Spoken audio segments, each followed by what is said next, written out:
You know, I want to give you one simple example. I was traveling in one of the Middle Eastern countries a long time back, and I happened to cross the border. And when I was coming back, I wanted to cross back into the country that I had left from. And it was the time of Jumu'ah, and they told me, you have a Zimbabwean passport, you actually need a visa to go in. And I told him, but hang on, I was here about 10 days back when I was crossing, and no one told me this. I crossed and there was no visa. He said, no, the law has just changed 2 days ago.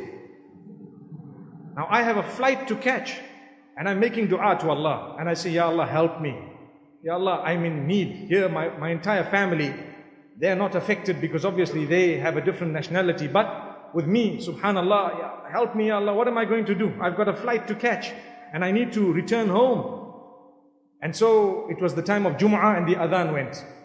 And mashallah, there was a masjid in the border post. And so I went, I'm making dua to Allah, and I sat down. And the Imam spoke about, now this is called the help of Allah. Not from me, nothing at all. The Imam was speaking about helping people in desperation. Helping people in need, and how Allah will assist you if you assist someone who's desperate, who's in need. And guess what? There was a man next to me who greeted me. And I greeted him back. And subhanallah, I greeted him, I acknowledged him and so on. And at the same time, in fact, I greeted him just before the talk had started. And then I greeted him immediately after the talk. And I nodded my head, smiled at him and so on, and we started our salah. We were standing in the saf, straightening, you know, the feet and the toes and whatever else. And I started my salah and I ended. And when I finished, I made a dua to Allah subhanahu wa ta'ala, oh Allah, I don't know. It's only you that's going to help. And so what happened is, I came out, I had hope in my heart, but I was also making a plan B, you know, to say, let's go back and we'll do this, we'll change tickets, perhaps leave from another city altogether. And as I went in, I told this brother who was behind the counter that, look, you know what? Please, I need your help. He says, only my boss can do it for you. So can I see him? He says, yeah, well, you can, maybe.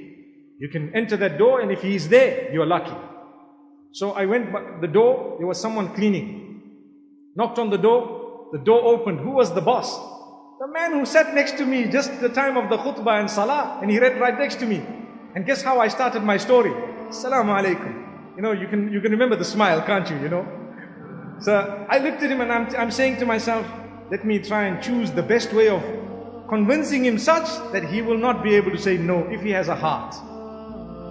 I said, you know, mashallah, I'm in need. I'm desperately in need. And I'm convinced Allah will send the help. And I hope and I pray that help can come through you at least, so that inshallah, you know, I will be able to at least cross here. He looks at me and he thought for a moment, and I'm quite certain that the words of the Imam were ringing in his head. And then he tells me something. He says, you know, you're right. It's only from Allah, not from me. He wrote in my passport, this man has been given oral permission to enter the country. You know, the Arab nations, some of them, they have this. I don't know about now, but I'm talking of quite a while back. So, he wrote it. I went to the front. The man looked at it and smiled. He stamped it and let me cross. As simple as ABC. But my life was coming to an end, basically, if that didn't happen. Not to an end, but what I mean is, you know, it was going to be quite difficult. And then I told myself, I said, you know, this is Allah subhanahu wa ta'ala. Imagine if we didn't greet. Imagine if I just sat. Imagine if he didn't greet. It was his quality. He was a big boss. I didn't even know. But he greeted, and this is what helped.